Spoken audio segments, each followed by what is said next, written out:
ଯାଜପୁର ଗୋଟେ ବିରାଟ ଜନସମୁଦ୍ର ଆସିଥିଲା ଆଜି ରାଜ୍ୟ କାର୍ଯ୍ୟାଳୟକୁ ବିଜେପି ରାଜ୍ୟ କାର୍ଯ୍ୟାଳୟକୁ ଏବଂ ଆପଣଙ୍କ ନେତୃତ୍ୱରେ ସେ ଯେଉଁ ଜନସମୁଦ୍ର ଆସିଥିଲା ଯାଜପୁରର ଗୋଟେ ପରିବର୍ତ୍ତନ ହେବାକୁ ଯାଉଛି ସେଟା ବିଜେଡ଼ିର ଗଡ଼ ଭୁଷୁଡ଼ିଲା ଭଳି ଲାଗୁଛି।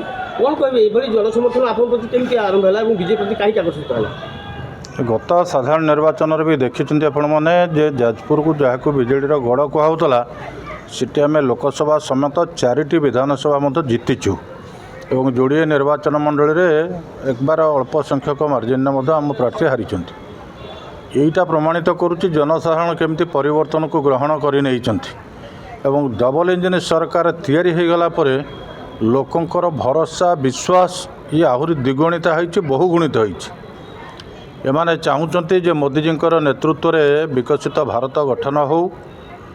ମୋହନ ମାଝୀଙ୍କ ନେତୃତ୍ୱରେ ଏ ଯେଉଁ ଡବଲ ଇଞ୍ଜିନ୍ ସରକାର କାମ କରୁଛି ଏ ସରକାରର ଅଳ୍ପ ଦିନ ଭିତରେ ଯେତିକି ଲୋକପ୍ରିୟତା ଅର୍ଜନ କରିଛି, ଯେତିକି ପ୍ରତିଶ୍ରୁତି ପାଳନ କରିଛି, ନିର୍ବାଚନୀ ଇସ୍ତାହାରକୁ ଯେମିତି ଅକ୍ଷରେ ଅକ୍ଷରେ ପାଳନ କରୁଛି, ଓଡ଼ିଶାର ସବୁ ବର୍ଗର ଲୋକଙ୍କର ସର୍ବାନ୍ତକରଣର ଉନ୍ନତି କେମିତି ହେବ, ଓଡ଼ିଶାର ପ୍ରଗତି ହେବ, ଓଡ଼ିଶା ବିକଶିତ ରାଜ୍ୟର ମାନ୍ୟତା ପାଇବ, ମୋଦିଙ୍କ ଭାରତ ସାଙ୍ଗରେ ଓଡ଼ିଶା କେମିତି ଯୋଡ଼ି ହୋଇକି ଆଗକୁ ବଢ଼ିପାରିବ ସେହି ଦିଗରେ ଯେଉଁ ଠୋସ୍ ପଦକ୍ଷେପ ସରକାର ନେଉଛନ୍ତି ସେଥିରେ ଲୋକଙ୍କର ଭରସା ବିଶ୍ୱାସ ବଢ଼ୁଛି।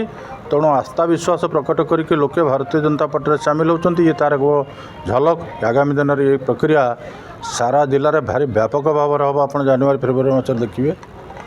ଆଜ୍ଞା ଆଜି ମଧ୍ୟ ପୁରୁଣା ହାଟ ବ୍ୟବସାୟୀ ସଂଘର କର୍ମକର୍ତ୍ତା ମଧ୍ୟ ଆଜି ରାଜ୍ୟସଭାକୁ ଭେଟିଛନ୍ତି ଏବଂ ଶୁଭେଚ୍ଛା ଜଣାଇଛନ୍ତି। କ'ଣ ରହିବ ଆଗାମୀ ପଦକ୍ଷେପ ହାଟକୁ ନେଇ?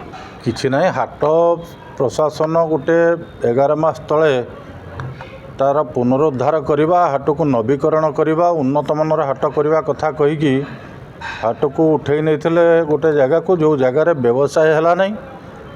ଏବଂ ଆପଣମାନେ ଜାଣିଛନ୍ତି ଯେ ହାଟ ବିରଜା ହାଟ ହେଉଛି ଗୋଟେ ସଂସ୍କୃତି ସମ୍ପନ୍ନ ହାଟ, ଅର୍ଥାତ୍ ବିରଜା ସଂସ୍କୃତି ସହିତ ବିରଜା ହାଟର ଗୋଟେ ନିବିଡ଼ ସମ୍ପର୍କ ରହିଛି, ସଂସ୍କୃତି ସହିତ ପରିଚିତି ଅଛି।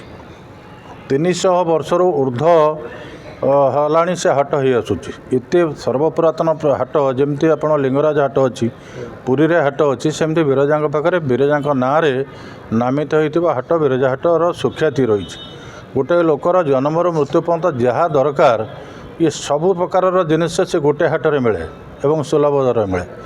ଏବଂ ସବୁଠୁ ଗୁରୁତ୍ୱର କଥା ହେଉଛି ସେ ହାଟ ଖାଲି ବ୍ୟବସାୟୀଙ୍କ ହାଟ ନୁହଁ, ସେଟା ହେଉଛି ପୁରା ଚାଷୀଙ୍କ ହାଟ।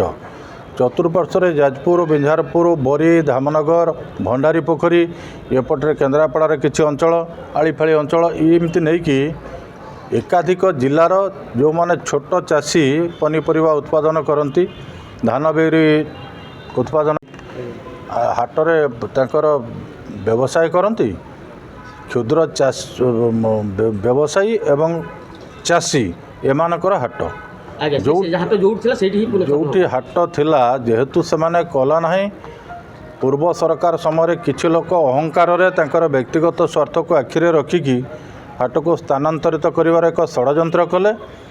ତେଣୁ ପୁରା ସରକାର ବଦଳିଲା, ଚାଷୀ ଏବଂ ବ୍ୟବସାୟୀମାନେ ସରକାରଙ୍କ ଦୃଷ୍ଟିକି, ଜିଲ୍ଲା ପ୍ରଶାସନର ଦୃଷ୍ଟିକି କଥା ଆଣିଲେ। ଏମାନେ ସରକାର ତାକୁ ସହୃଦୟତା ସହିତ ବିଚାର କଲେ ଏବଂ ପରୀକ୍ଷା ନିରୀକ୍ଷା କରିକି ଦେଖାଗଲା ବିରଜା ମନ୍ଦିର ପ୍ରକଳ୍ପ ବାଦ ବି ହାଟ ସୁରୁଖୁରୁରେ ଚାଲିପାରିବ। ତେଣୁ ପ୍ରଶାସନ ତାଙ୍କୁ ଅନୁମତି ଦେଲା। ହାଟ କାଲିଠୁ ସେଠି ଆରମ୍ଭ ହୋଇଛି ଏବଂ ଇଏ ଲୋକଙ୍କ ଭିତରେ ଗୋଟେ ଉତ୍ସାହ ଆନନ୍ଦ ବି ଦେଖାଦେଇଛି।